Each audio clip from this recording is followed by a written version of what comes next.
ఆడవిల్ల సుభద్రదేవి వంటశాలలో వేడికొచ్చి ఎవలారా బంగారు కంచం లోపల కవలవన్నం పెట్టుకొని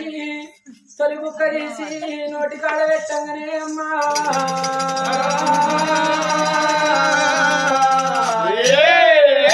తొలి బుక్క జారి కింద పడుతున్నది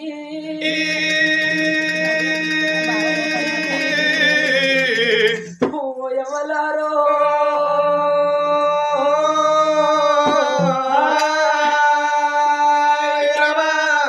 తొలి బుక్క జారి కింద పడంగానే ఆ తల్లికి అనుమానం వస్తున్నదమ్మా